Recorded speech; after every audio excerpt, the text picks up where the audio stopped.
is a regrettable and unpresidential thread that's been woven throughout the whole Biden presidency. Whenever this president finds himself facing bad headlines, he tries to change the subject by fear-mongering about civil rights and voting rights and pretending that we're in the 1950s or 60s.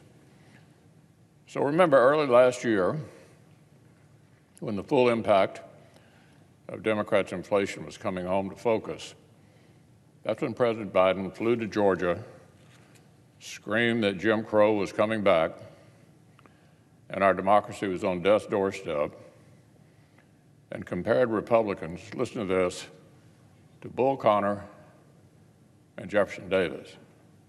Compared us to Bull Connor and Jefferson Davis.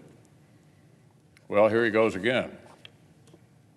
Last weekend down in Alabama, the president suggested that the right to vote in America is under assault today, on par with Bloody Sunday on the Edmund Pettus Bridge nearly 60 years ago. Nobody believes this. Nobody seriously believes that race relations or voting laws or any of these issues are anywhere near where they were back in the 1960s. This is utter nonsense. President Biden again referenced the Republican state voting laws that he last year called Jim Crow 2.0, as if all of that hysteria hadn't been completely disproven in the meantime. Last November, the exact same Georgia voting law that Democrats called evil and racist and the death knell for democracy created record-high turnout, lightning-fast voting lines, and a supermajority of African-American voters reporting that the voting experience was, listen to this, excellent. Do you know the share of black voters in Georgia who described their voting experience under the new Republican law as poor? Let me say that again. Do you know the share of black voters in Georgia who described their voting experience under the new Republican law as poor? Zero. Zero. President Biden said this law was the second coming of segregation.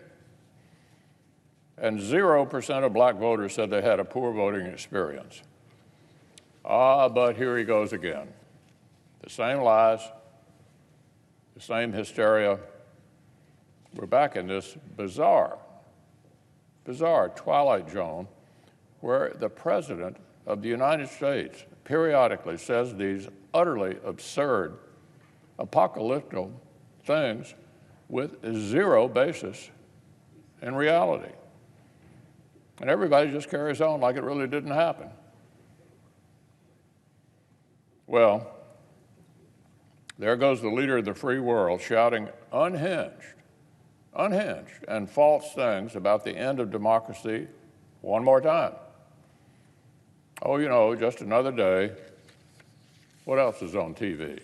It is utterly surreal and frankly embarrassing. The president walking on stage every couple of months shouting angry things and appearing confused about whether it's 2023 or 1963. Utterly confused. And nothing happens. The world keeps turning. Republicans keep passing popular, common sense laws that make it easy to vote and hard to cheat. Voters of all races continue to have good voting experiences. The president, his advisors, and a few radical activists are the only people stuck in this fake parallel universe. Our democracy is in fine shape, no matter what a few extreme voices are shouting. It's this White House grip on reality that is truly concerning.